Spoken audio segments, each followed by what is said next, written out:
I'm Emily Carter, and on what should have been one of the happiest mornings of my life, my parents told me they'd rather buy my sister a car than help me celebrate my wedding. One sentence. That's all it took to unravel years of quiet loyalty. If you've ever been told to understand when what they really meant was settle, stay with me, because I didn't. Hey, where are you watching from right now? Drop your city or country in the comments. I love seeing where all of you are tuning in from. The rain was just starting to patter against the kitchen window when I heard the sentence that would stick with me longer than any toast, any bouquet, any walk down any aisle. We've decided not to contribute to the wedding. Rachel needs a car. My hand tightened around the coffee mug before my brain could fully register the words. It was one of those moments where time freezes, not dramatically, but quietly. Like your heart knows what just happened, but the rest of you is still catching up. I looked up from the steaming mug at my parents, Barbara and Gary, who were sitting across the table, utterly unfazed. My mother was spreading apricot jam on toast like she was delivering the weather report. My father didn't even look up from his tablet. I waited. Maybe this was a joke, some dry, badly timed joke. But then my mother shrugged, not even looking at me. "We thought you'd understand. You're good with money." The way she said it, offhand, practiced, like that compliment about my budgeting skills would cushion the fact that they'd just chosen my sister's commute over my wedding day. Rachel, my younger sister. The golden child, the crisis magnet, the one who somehow managed to get everything she wanted without ever asking. She wasn't even in the room, but her name hovered there, glowing like a trophy on their lips. It was ridiculous how calm they seemed. Rain drizzled outside. The kitchen smelled like burnt toast and betrayal.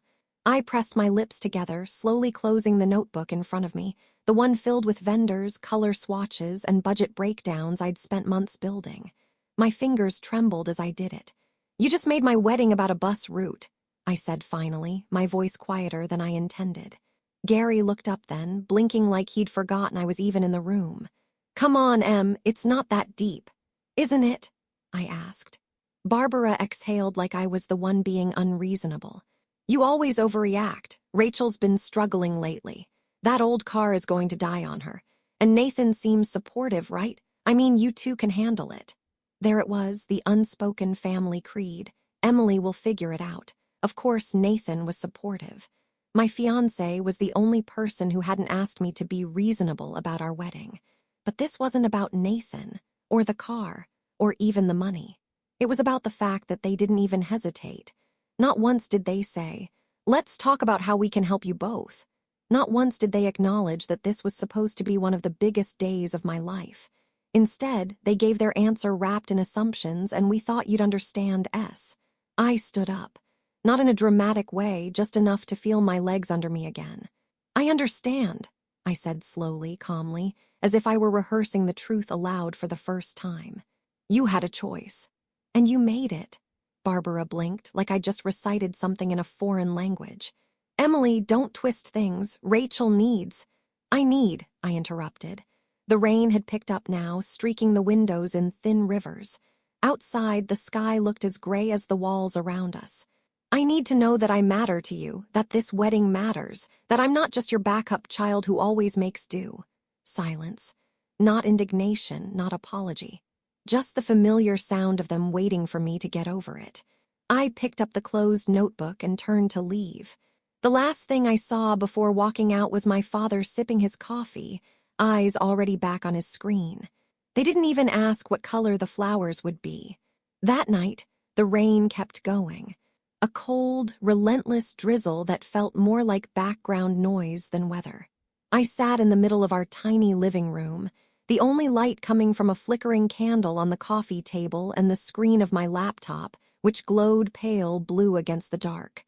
The quiet was suffocating. Not the peaceful kind, the kind that echoes. The kind that makes you question if you're actually okay or just too numb to feel anything yet. I hadn't cried. Not really. A few tears, maybe, but mostly I just sat, staring at numbers, spreadsheets, floral quotes, venue packages, trying to make sense of how this thing was still going to happen. If it was going to happen. My wedding, once imagined as a joyful gathering of people who loved us, had been reduced to a logistical Rubik's Cube. a problem to solve with math, not emotion. I reached for the calculator and typed in yet another total. Linens, $620. Photography, $2,100 if we kept it to 6 hours. Cake, TBD. The screen blinked back at me, unforgiving. I pulled my budget notebook closer and began adjusting the columns, slicing costs like I was performing triage on a patient with no anesthesia. Do we really need a live trio for the ceremony? Maybe I can do the calligraphy myself. Can I make the centerpieces from scratch? A dozen sticky notes covered the coffee table. Vendor lists, itemized budgets, discount codes, a timeline scribbled in red ink and revised 4 different times. My handwriting was shaking, uneven. In one corner of the room, swatches of fabric were taped to the wall like it might help me breathe easier if I could still visualize the dream. Ivory, dusty sage, warm amber. Colors that once felt soft now looked like empty promises. I glanced at my phone. No missed calls, no texts from Barbara or Gary. Of course not. They said their piece. And they believed it would be enough. I'd always been the practical one, the responsible daughter, the one who'd figure it out and never make a scene. What they never asked is how it feels to be the one everyone assumes can take the hit. Because this wasn't just a budget shift, it was a rejection. Not of money, but of effort, of meaning, of me. I curled my knees up to my chest, resting my chin on them. The candlelight made everything look softer than it felt. In its glow, I could almost believe I was still okay, but I wasn't. And yet I wasn't broken either. That part surprised me. Somewhere deep under the exhaustion, a spark was forming. Small, quiet, but real. I clicked back to the spreadsheet. My fingers hovered over the keyboard before I finally whispered aloud. If I have to rebuild everything, then it'll be something they never could destroy. I didn't mean just the wedding. I meant myself. I opened a new tab. Typed in intimate wedding venues, North Carolina. I started bookmarking places I'd never considered. Farms, gardens, local lodges with warm wood interiors and October sunlight pouring in through wide windows. I created a fresh folder. Emily plus Nathan, reimagined. The candle burned lower. As the night wore on, the living room transformed into a war room. Sticky notes like battle plans, my budget notebook now armor, and me, the girl no one thought would fight back, building a new dream with nothing but determination and a flickering screen. I didn't know how I was going to afford it all, but I knew one thing. This wedding, this life was going to be mine, and they weren't invited to define it. It was nearly a week before I noticed how bad things had gotten. Not the budget, not the logistics. Me. The under-eye circles had turned a shade darker. My posture resembled a question mark, and sleep had become this foreign idea I waved to from a distance, but never touched. Every evening I came home from work, changed into sweats, and vanished into the wedding war zone I'd built in our apartment. Swatches pinned to curtains, spreadsheets open on 3 tabs, sticky notes multiplying across the coffee table like some obsessive floral-themed plague. And every night, Nathan would come home, kiss the top of my head, and quietly make dinner, watching me like he was waiting for something to break. He never pushed. Not once. But I think that scared me more. Because he knew. He knew I wasn't okay. And he was giving me space to pretend I was until I decided to stop. It happened on a Thursday night. The apartment was quiet, the kind of quiet that hums in your ears when your body is too tired to argue. I was hunched over the laptop again, the glow turning my face into a ghost. I was typing vendor comparisons, lighting packages versus venue-provided setups, when suddenly the laptop lid shut in front of me, softly, intentionally. I blinked and looked up. Nathan stood there, his hand still on the lid, his expression calm. Not angry, not worried, just there, steady. "Enough," he said gently. I opened my mouth, ready to explain the cost variance on string lights, but he shook his head.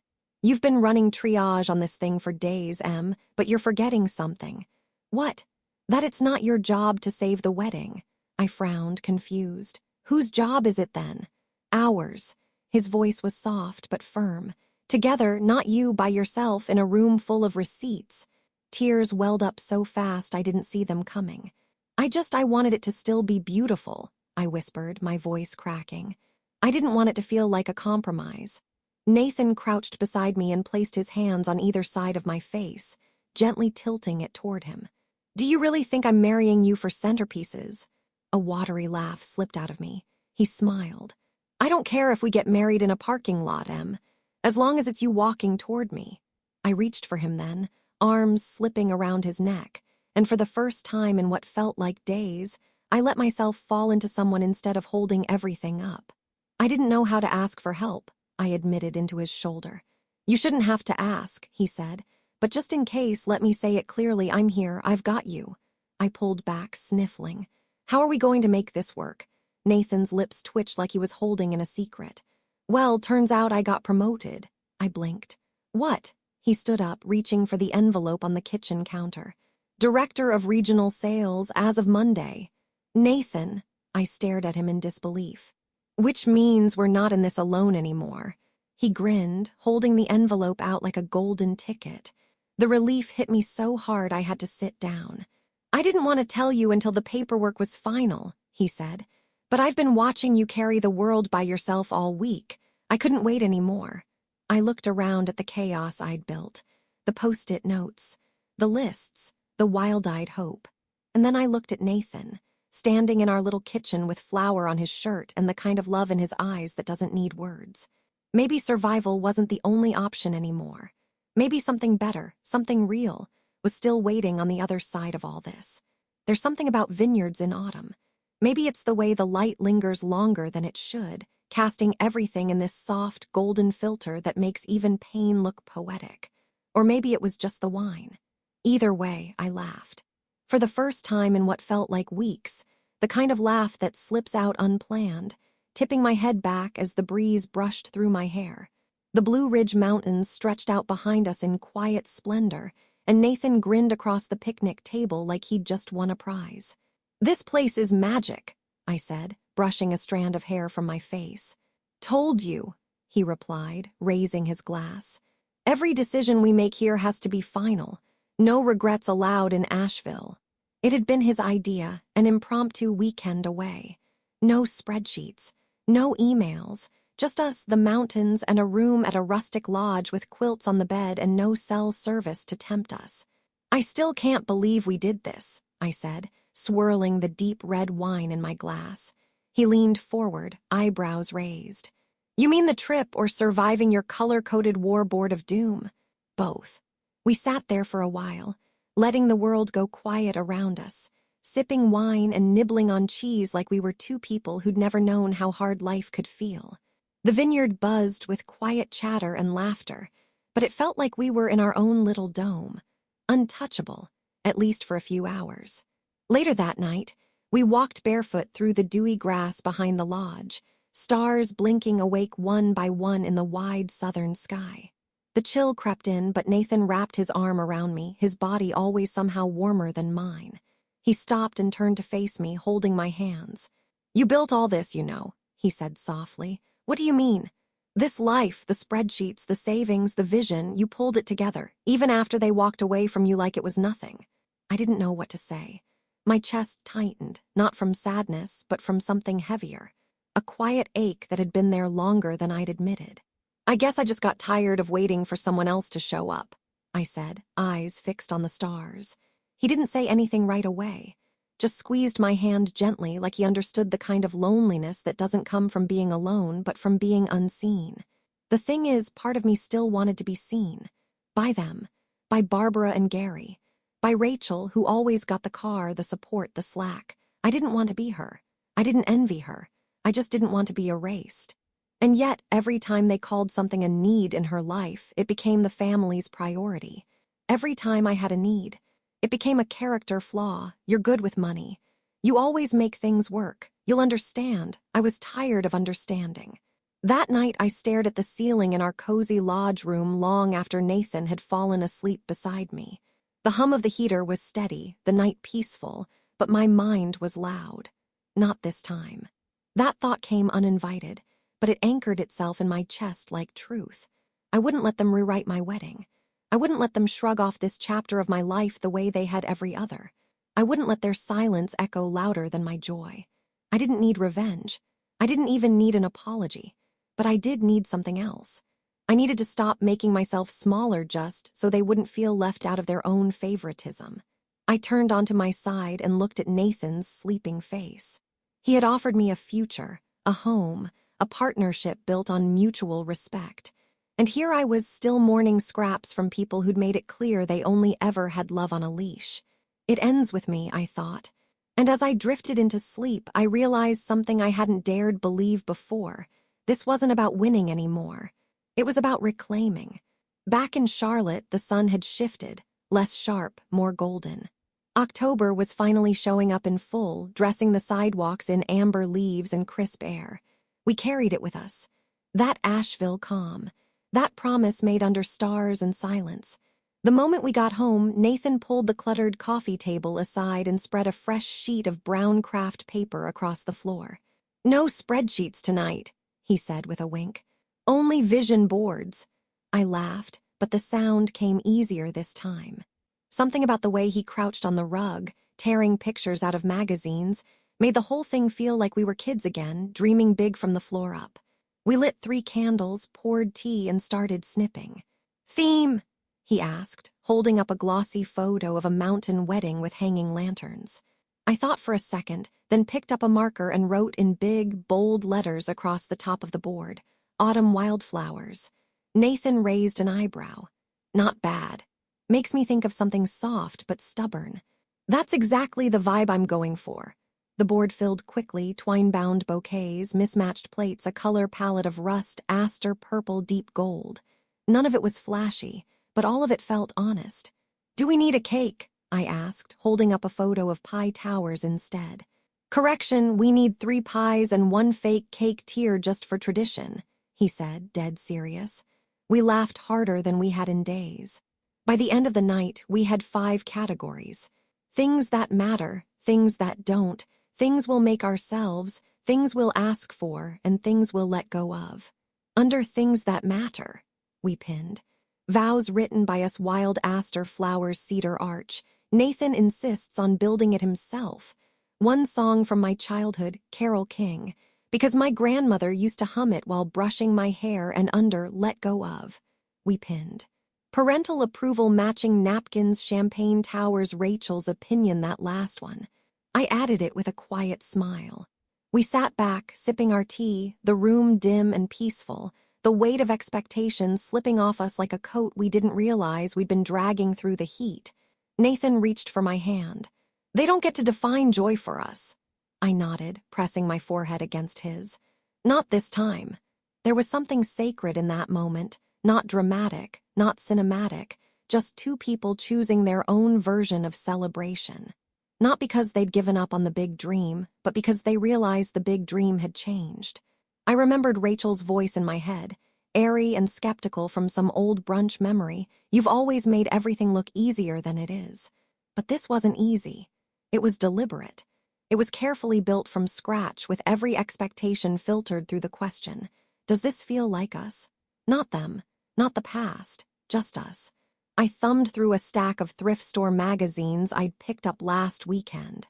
In one of them, I found a quote scribbled in the margin of a page about DIY weddings. "It isn't about impressing anyone. It's about showing up completely and saying, 'This is who I am and I am enough.'" I tore it out and pinned it above the Things That Matter column. Nathan watched me quietly, then whispered, "I can't wait to see you walk toward me in that field." And just like that, the ache didn't vanish, but it softened. This wasn't just a wedding anymore. It was proof. That love can grow without approval. That celebration can bloom in defiance. That joy can be handmade, hand-painted, hand-built, right in the middle of a quiet Charlotte apartment lit only by candlelight and faith. The text came on a Tuesday, one of those ordinary mornings where the sky was just gray enough to feel like nothing could surprise you. Except Rachel always did. "Ratch. Hey, totally random, but how much are you guys spending on flowers?" I stared at the message for a full minute before setting my phone down like it might be contagious. It had been 3 weeks since our trip to Asheville, 2 weeks since we built our vision board, 1 week since we booked the venue, an intimate woodland garden on the edge of town that smelled like cedar and felt like peace. 0 weeks since I'd heard from my parents, or Rachel. Until now, I should have expected it. The wedding posts had started going up, just hints. A photo of Nathan building the cedar arch in our backyard. A snapshot of fabric swatches pinned to corkboard. A mood board reel with acoustic music humming in the background. Apparently, the vibes had made their way to her brunch table. Because less than a minute after her first text, the second one came in. Ratch, wait, you're doing all this on your salary? Like I knew you were good at budgeting, but dang face with tears of joy, there it was. The tone. That shiny little blend of fake praise and strategic comparison. For most of my life, Rachel's compliments had been a form of performance art. Just enough sugar to make them pass as sweet. Just enough acid to sting afterward. I took a breath and reread the message. I could have ignored it. Could have played nice. Could have pretended it didn't land the way it always had. Like she was peeking through the window, not to admire but to measure. Instead, I let myself sit with the feeling. The younger version of me would have responded immediately, explaining every penny, justifying the effort. I might have even made a joke about using coupons or scoring vendor discounts to make her feel less threatened. But this version of me, the one who'd rebuilt a wedding from the floor of a candlelit apartment, she didn't owe anyone receipts. Especially not someone who'd never shown up for her unless it was to take inventory. So I typed slowly, carefully, and with the kind of grace that doesn't beg for applause, Yes, turns out passion budgets better than permission. I set the phone down, not needing a reply. But of course she sent one anyway, Ratch. Wow, okay then, just trying to be supportive, you don't have to be so weird about it, lol.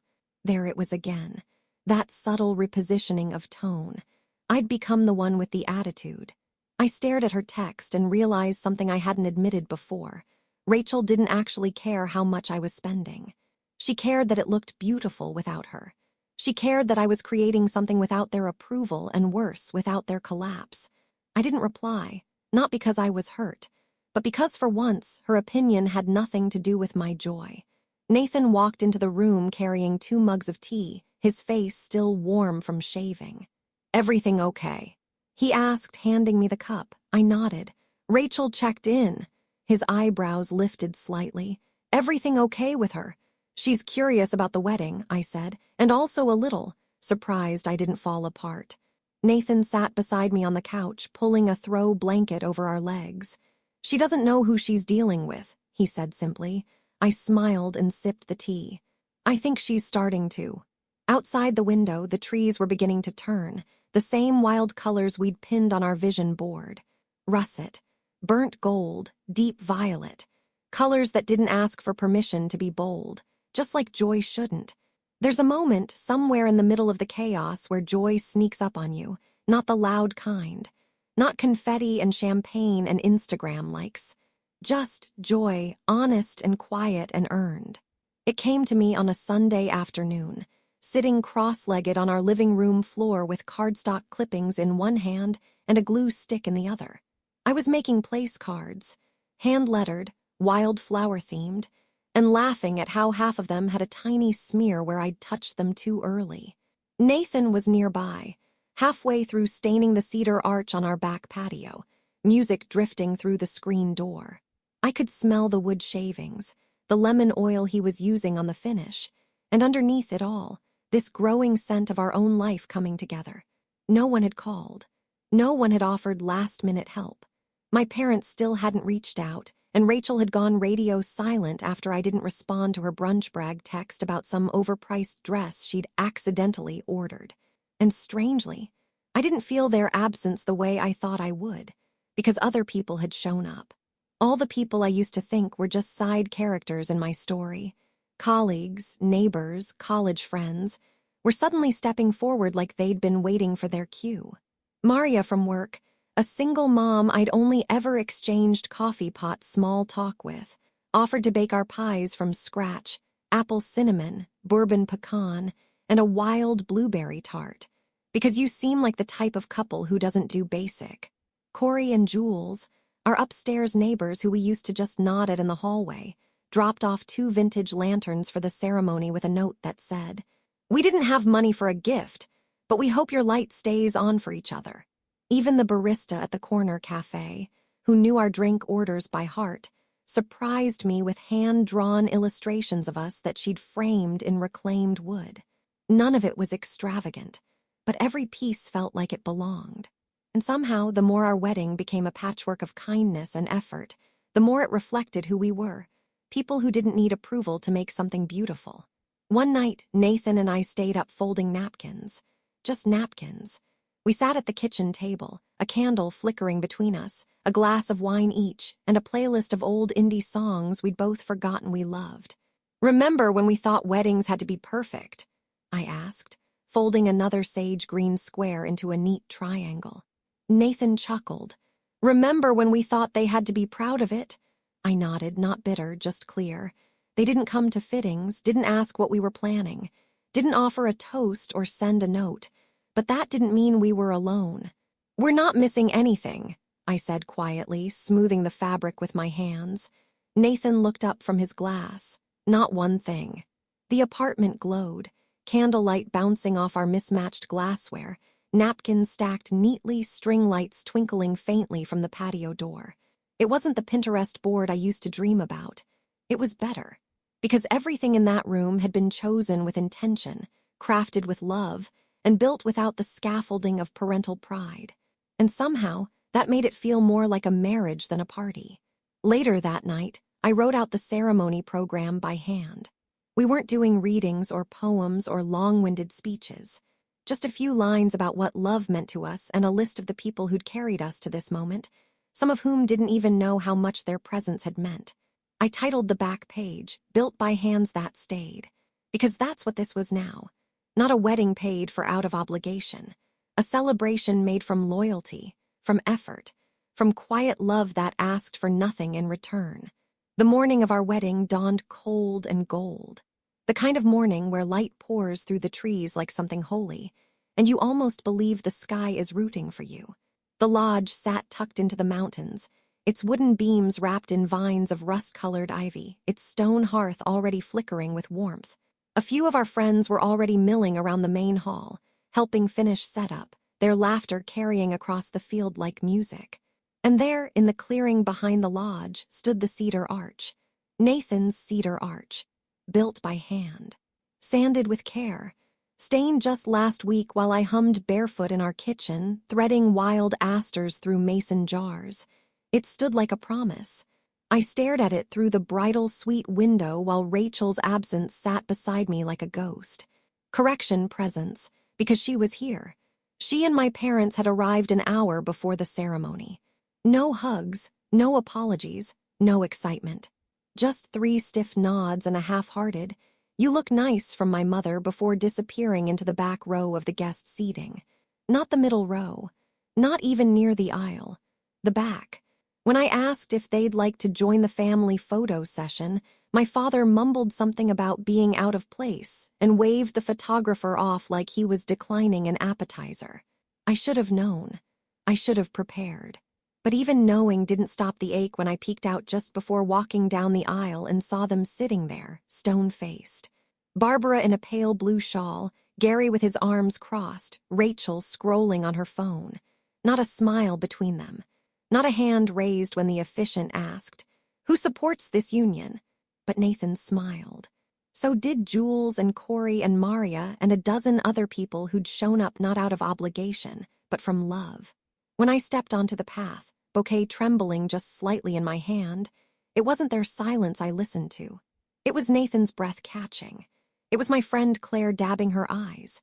It was the leaves rustling in affirmation, the mountain wind lifting my veil gently like even the earth was cheering me on. I walked slowly, deliberately, my eyes fixed on Nathan. But somewhere in the back of my awareness, I still registered the lack of applause. The way no one from my bloodline even stood. And it hit me not as rage, not as shame, but as clarity. This was the last time I would hand them my hope. We said our vows under the cedar arch as the sun dipped behind the ridge, gold melting into dusk. I spoke words I had written at 2 a.m. under a blanket, tears drying on my cheeks. Nathan's vows made me laugh and cry in the same breath. And when we kissed, the crowd erupted. Cheers, laughter, whistles, someone clinking a glass already. Except the back row. When we turned to face our people, hand in hand, I didn't see my parents. I saw Jules. I saw Maria's kids waving wildly. I saw the barista with her sketchpad in her lap. I saw love. During dinner, I avoided the back of the room. I danced until my shoes came off, laughed until my mascara ran, and toasted every person who had helped make this moment possible. And still, they stayed seated. No toast. No speech. No attempt to reclaim warmth. Just presence without participation. And that was its own kind of choice. Later, as the night wrapped in warm lantern light and the fire pit crackled under the stars, I stood on the edge of the patio, watching Nathan talk with our friend Corey, his laugh echoing like everything was right in the world. I felt a hand on my elbow. It was my mother, her expression unreadable, like someone who'd lost the ability to look joyful without an audience. "You did all this yourself," she said, not with admiration, more like disbelief. "No," I said gently. "I did this with people who wanted to help." She looked like she wanted to say something more, but instead, she offered a tight smile and drifted back to her chair without a word. I stood there for a while, letting it all settle. Then I whispered to no one and everyone. They didn't show up for me, but I did. And for the first time in years, that felt like enough. 3 days after the wedding, the phone rang. I almost didn't answer.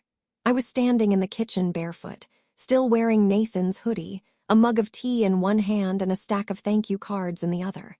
The last of the aster bouquets sat drying upside down by the window. Everything still smelled like wood smoke and sugar. Peace. I was still in it, until I saw the caller ID. Barbara. I let it ring twice, 3 times. My thumb hovered over decline, but something told me to hear her out. Some curious part of me wanted to see what version of the story she'd spin this time. "Hello," I answered, voice flat but polite. She didn't bother with small talk. "We've been talking," she began, "and we think the most responsible thing you can do with the wedding money is help Rachel get settled." I blinked, unsure if I'd misheard. "Excuse me.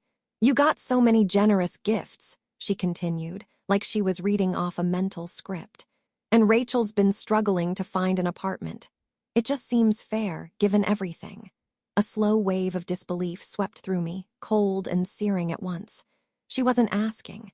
She was repackaging guilt as logic. I could hear my father in the background, just the faint murmur of his voice, agreeing, supporting. And then Rachel's laugh as if she were in the room too, waiting for her cut of my milestone. "You want me," I said slowly, "to take the money people gave us for our wedding and give it to Rachel for her rent." My mother sighed. "The long-suffering kind. Emily, don't make this about ego. We just think it would show maturity on your part. You had your day. This is a way to help your sister have hers." I stared out the window. Had your day. Like joy was a ration we all had to share. Like my wedding wasn't something I'd clawed into existence from the ruins of their rejection. Like Rachel's next step was somehow still my responsibility. "I didn't realize generosity came with instructions," I said finally. Silence. "Is that a no?" Barbara asked. "That's a complete sentence," I replied, another pause. Then Rachel's voice, high and sharp, pierced through the background. "She's always been like this, Mom. She gets one nice thing and thinks she's above everyone." I exhaled, not a sigh, not frustration. Relief. Because finally they weren't even pretending. No more half-baked compliments. No more fake understanding. No more sisterly concern wrapped in sarcasm. Just the bare truth of how they saw me. Not as a daughter. Not as a woman who had built a life on her own terms. But as a resource. A backup plan, a fallback. Well, not anymore. That night I told Nathan everything. He didn't say much, just listened, eyes steady, jaw tight. Then he slid a folded sheet of paper across the table. "What's this?" I asked. "A plan," he said. And when I opened it, I saw more than numbers. I saw clarity. A strategy, a boundary, a line that wouldn't be crossed again. Not with guilt. Not with blood. Not with the word sister used like a weapon. I looked up at him. "You're sure?" He nodded. "I've never been more sure." And just like that, the last part of me that still believed they'd ever see me let go. We invited them to dinner, not to apologize, not to reconcile, to speak clearly, face to face. I wore a soft blue sweater, the same shade my mother wore at the wedding. Not because I wanted to mirror her, but because I wanted her to see what grace looked like when it didn't flinch. Nathan grilled salmon. I lit candles. Set the table with the mismatched plates we'd collected from thrift shops during the wedding. Everything looked warm, simple, inviting. A trap disguised as hospitality. They arrived on time. Rachel flounced in first, all perfume and faux enthusiasm. "Cute place," she said, dropping her purse on the counter like it belonged there. Barbara followed with a bottle of wine we didn't open. Gary gave Nathan a stiff nod, then sat down without waiting. No one asked how married life was. No one mentioned the ceremony, and I didn't offer it up. We ate quietly for a while. Rachel picked at her fish like it was someone else's idea of food. My mother made a comment about the seasoning being unexpected. Then, after dessert, I placed my linen napkin on the table and spoke. "I've thought a lot about your request," I began. "About using the wedding money to help Rachel." My mother immediately leaned forward, all attention now. "We just thought—" "I'm going to do it," I interrupted. The table went still. Even Nathan's fork paused midair. Rachel blinked. "Wait, really? I'm going to buy Rachel an apartment," she gasped. "Oh my God, seriously, you do that?" I looked at her, all sugar and delusion, and nodded. "Yes, I'll purchase it outright, with the savings Nathan and I set aside, plus some of the wedding money." My parents exchanged a look, like they were witnessing divine intervention. "You don't know what this means," Barbara said, her hand fluttering to her chest. "But," I continued, and the air shifted just slightly, "it will be under my name." Silence. "I'll be the sole owner," I said. "Rachel will live there, of course. She can treat it as hers in every way that matters, but legally it will remain mine." Rachel stared at me. "Why would you wait? That doesn't make any sense." "It makes perfect sense," I said. "You asked me to help her start. I am. But this time I'm making sure that help has boundaries." Gary frowned. "So what, you're her landlord now?" "No, I'm her sister, who is finally drawing a line." My mother's mouth opened, but no sound came. "You wanted Rachel to have a new beginning," I said softly, folding my hands. "Fine, but it begins on my terms." Rachel's smile faltered. "So I'm what, on probation?" "You're on lease," Nathan said from beside me, voice calm but edged. "And for the first time, Emily is in control of what she gives." "Not you." The candle light flickered. For a moment, no one moved. Then Rachel let out a shaky laugh. "Wow, okay, that's cold." "No," I said. "That's structure. That's what I've been denied every time I gave and watched you take more. I'm still giving Rachel, just not in the way you're used to." She pushed her chair back. "This is insane. You can't just hand me a key and call it a leash." "I'm handing you a chance," I said. "What you do with it is up to you." Barbara's voice cracked through the tension. "This isn't how family supports each other." "No," I agreed. "But it's how I'm protecting mine." And with that, I rose, clearing the plates before they could respond. They'd asked for power dressed as help. I gave them help dressed as power.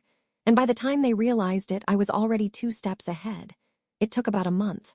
30 days of silence, vague text replies, and one photo Rachel posted of the apartment's balcony with the caption, "Some girls stay winning nail polish she thought she had." Until the lease arrived. It was a simple manila envelope. No ribbon, no flair, just facts, delivered by courier to her door. The call came 5 minutes later. I let it ring once before I answered. "What the hell is this?" Her voice was jagged, sharp enough to cut. "Good afternoon, Rachel. You bought the apartment, but I don't own anything. I have no rights to it. Are you kidding me?" I could hear the panic under the rage. The way her breath caught just enough to give her away. She hadn't read the document all the way through. She'd skimmed, like she always did, expecting the fine print to bend to her entitlement. "I told you," I said, calm and even. "It would be under my name. You said it would be mine in every way that matters." "And it is," I replied. "You live there, you don't pay rent, you have security, privacy, space, but it's still my property." "You tricked me," she hissed. "No," I said softly. "You assumed the old rules still applied." Silence. Then came the scream. Loud, raw, the sound of someone who'd never been told no by the person she underestimated most. "You don't get to humiliate me like this," she shrieked. "I told people I bought that place. I imagine that'll make your next conversation interesting. You're disgusting. And you're finally facing consequences," I said, still holding the phone with 2 fingers like it might bite. "Welcome to adulthood." She hung up. I stood there for a moment, phone still in my hand, breathing in the quiet that followed. Nathan looked up from the sofa, one eyebrow raised. "That go well." I walked over and handed him a second copy of the lease. "She knows." He flipped through it, nodding with quiet satisfaction. "We'll send over the tenant agreement this week," he said. "Give her time to sign or pack." I sat down beside him, feeling the weight of 100 past concessions sliding off my shoulders. "That was never about the apartment," I said. "Nope. It was about being heard." "And now," Nathan said, lacing his fingers through mine, "you've said enough to last a lifetime." Later that night, Barbara called. I didn't answer. Then came a text. "We didn't raise you to be this cold." I stared at it for a while, not angry, not even hurt, just done. I typed slowly, deliberately. "No, you raised me to be convenient. I raised myself to be clear." I hit send and turned my phone off. That night, Nathan and I opened a bottle of wine and toasted to silence. Not the kind that follows conflict, but the kind that follows clarity. The kind that means you no longer owe anyone a version of yourself that exists to keep the peace while you burn. Rachel would scream. My parents would sulk, but I had done what none of them expected. I'd stayed kind. I'd stayed calm. And I'd stayed in control. They'd finally learned what it meant to ask for something from a woman who'd stopped needing their permission. A week later, the world felt quieter. Not because everything had healed, but because I'd stopped waiting for noise to feel like love. Nathan and I sat by the window, 2 glasses of red wine breathing on the sill, the heater humming low beneath our feet. Outside, the wind carried the rustle of falling leaves like a whispered applause, subtle and constant. I watched one bright orange leaf land on the edge of the porch and stay there, like it had finally arrived. "You think she'll move out?" Nathan asked, his voice low, not pushing. I shrugged, sipping slowly. "I think she'll scream, threaten, and stall. But eventually, she'll accept. And your parents," I smiled faintly. "They'll rewrite it in their heads, pretend it was all their idea, say I was cruel when I was just different." He nodded as if he'd already rehearsed all of this in his own head. Then he said something I didn't expect. "You know, I don't think you ever really wanted to win." I looked at him. "You just wanted to be chosen." The words hit with more gentleness than pain, but they still landed hard. I swallowed. "Yeah," I admitted. "I think I did." The wine warmed my throat as I stared out at the slow, golden collapse of October. "For so long," I said, "I kept believing that if I was responsible enough, quiet enough, selfless enough, they'd turn around and say, 'There she is, there's our girl.'" Nathan reached for my hand. "And instead, they kept looking past you." "Straight at Rachel," I said. "Every time." The silence wrapped around us like a soft quilt. And then I let the truth rise from somewhere deeper than anger. "But this was never about money," I whispered. He didn't ask me to explain. Not really. It was about who got to feel important, whose needs were treated like emergencies, whose dreams mattered. They made me think love was a reward, something you earned by not asking for too much. Nathan didn't say anything, just lifted my hand to his lips and kissed it. "I stopped asking," I said, "and started building." Outside, the trees danced. Not wildly, not in rebellion, just naturally. As if letting go was something they did every year. "This apartment," I said, looking around at our home, "feels like mine for the first time." Nathan smiled. "Because you stopped decorating around someone else's expectations." I laughed, quiet and real. That night we stayed by the window long after the glasses were empty, watching the sky darken and the leaves fall. No drama, no confrontation, just peace. Because when you stop trying to be what others want, there's room to finally become who you are. And if that looks cold to them, so be it. To me, it looked like a soft-lit living room, mismatched throw pillows, and a man who never once made me beg to be understood. To me, it looked like freedom. 1 year later, I stood in a wildflower preserve with my daughter strapped to my chest, and Nathan's hand wrapped around mine. It was late afternoon, golden hour warm, the kind of light that makes everything feel like it's exactly where it belongs. The baby stirred gently against me, her breath soft against my collarbone, the rise and fall of her tiny chest the most sacred rhythm I'd ever known. We were just walking. No destination, no performance, just moving forward. The trail curved through a clearing, and there, just beyond the bend, was a wedding. Not ours, someone else's. White chairs, amber lights strung between oaks, guests laughing softly over champagne flutes. The music was low and slow, the kind of melody that made you pause without meaning. A bride stood in the distance, her dress fluttering at the hem, surrounded by people leaning in not with judgment or envy but joy. I stopped for a moment watching them, not with longing, not with resentment, just recognition. Nathan looked over at me and squeezed my hand. You okay? I nodded. I remember this. Yeah, not the details, I said, eyes still on the glowing scene. The feeling. What feeling? That it was ours, even when they didn't clap, even when they sat in the back, even when they called my piece selfish. He smiled softly. You'd do it again? In a heartbeat. A breeze passed through, lifting the edge of our daughter's sun hat. I adjusted it gently, brushing my thumb across her cheek. She blinked, yawned, and nestled deeper into me. They said it was revenge, I murmured, watching the couple exchange vows beneath a copper arch.